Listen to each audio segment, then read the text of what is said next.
conference at this point.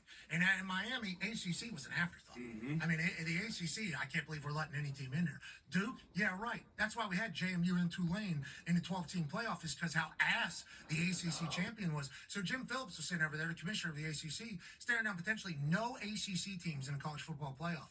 And then there was a big conversation about, well, this Miami team, I know they lost early, but this Miami team got all the pieces. They're big enough. They're fast enough. They have dominating wins. Carson Beck's been there, done that. And the College Football Playoff Committee put them in there to represent the ACC, even though they weren't champions, as an at-large kind of team in there. And they've certainly held up their end of the bargain. Shout out to Miami, 9-year NFL vet, Broward County Hall of Famer, Darius J. Butler. Miami and Ole Miss, obviously, Final Four. So they're good teams.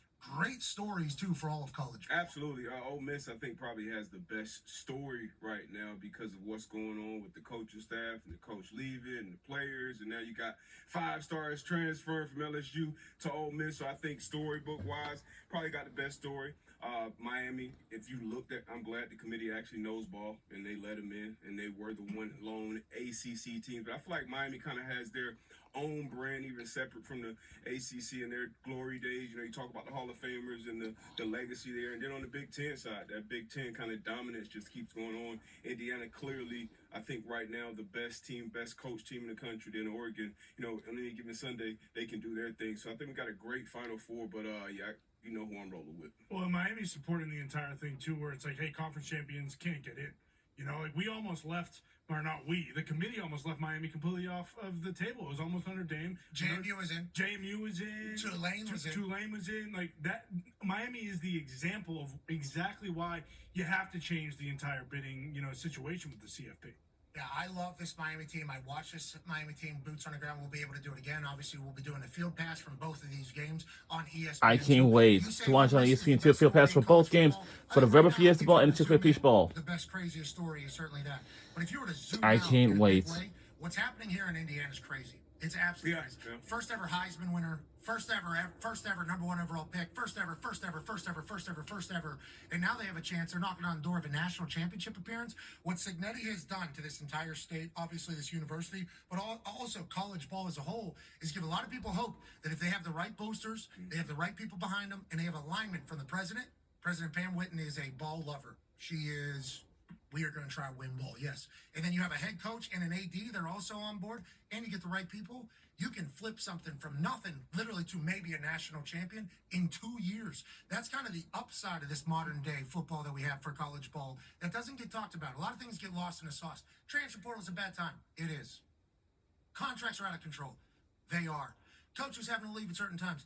It is insane. Bad. There's a lot of bad. Good. Indiana can now thrive as a football team because it can provide the amount of money to be able to get some recruits that they need when every other recruit in the history of football would have went to another school that they could have potentially got to the NFL for. Now you got Fernando Mendoza going to Indiana potentially over other schools and big names in the past because maybe they were able to offer a little bit of a sweeter deal.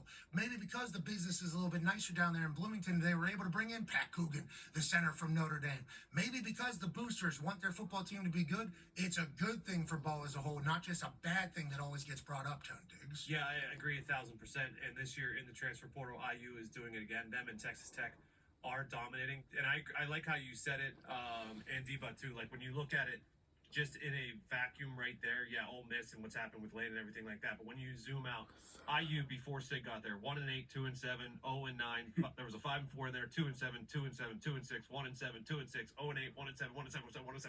Like insanity. And Sig comes in there, back-to-back years, goes to the playoffs. They have a chance to be the second team ever, I believe, to go 16-0 in college football. The last time was Harvard in like the 70s.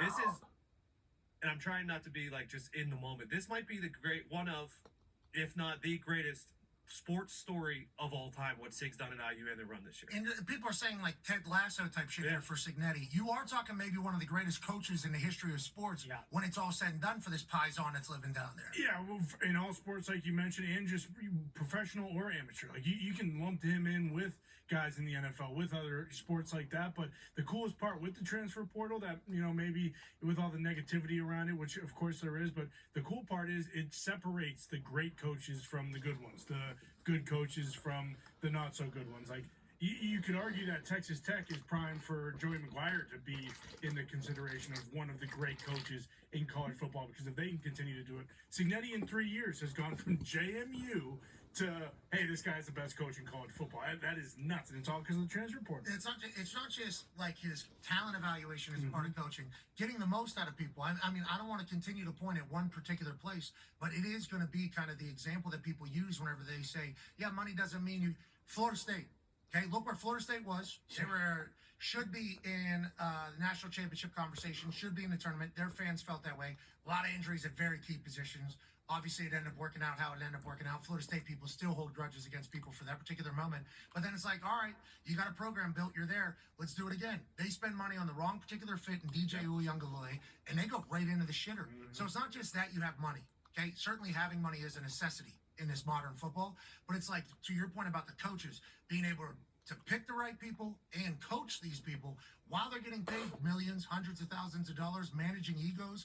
You're right. I think the coaching aspect of it is having a light shined on it brighter than ever. And we haven't even talked about the team in Eugene, Ty. Yeah, exactly. And I think, they have a lot to kind of look forward to this year as well, because last year, Oregon was kind of the best team all year, and then they got flat out embarrassed in the Rose Bowl. And I think, they started to kind of do the facelift when Cristobal was there, but like coming into the Big Ten, I think a lot of people in the Big Ten thought Oregon's going to be, they have the money, they have Phil Knight, they have the nice uniforms and all the different combinations, but their style of play doesn't match any team in the Big Ten. And Dan Lanning has, from the get-go, said, hey, we need to get more physical on the offensive and defensive lines, and that's exactly what they've done. And then on top of it, you have the Dante Moore story now, where it's like, is he going to be, is he going to go back? If they end up winning the national championship, like, he kind of cements, his draft status, and he probably goes pro, and he could end up being the first pick. So, like, there's a lot of interesting things there. And then, again, as a Big Ten guy, for two Big Ten teams to meet again in this, Peach Bowl, and for it to be a rematch of one of the best games of the year already, like, you couldn't ask for a better matchup. Well, and that's what's sweet about this, college football and the parity in it too, is like, we might never see a Alabama type run, a Clemson type run, where it's one or two schools, like. So once again, Pat McAfee and the crew will be doing a field pass for the Vrbo Fiesta Bowl on Thursday, January 8th, 7:30 p.m. on ESPN2, and then that goes for the Chick-fil-A Peach Bowl down there in Atlanta, Georgia, on Friday, January 9th at 7:30 p.m. on ESPN2. Field pass as well. We will be watching both of them on. And at the Chick-fil-A Peach Bowl, we're watching Indiana versus Oregon. We're watching on ESPN2 Field pass. And Alabama's still in the quarterfinals. Yeah. But ratings up and to the right. Way up and to the right. The New Year's Eve game was up like 30-some% or something like that. Now, does that mean people are getting more used to kind of the schedule? Because last year kind of got dropped in on them out of nowhere. I don't know how many people were really pounding the drum every single day. Look at those amount of viewers that fans have watched from home, especially from Texas Tech, Oregon, 50.9, Georgia versus Ole Miss, 18.7, 19.0 million, Miami versus Ohio State, and then the most viewers, 23.9, is that the Rose Bowl, Indiana versus Alabama. So yeah.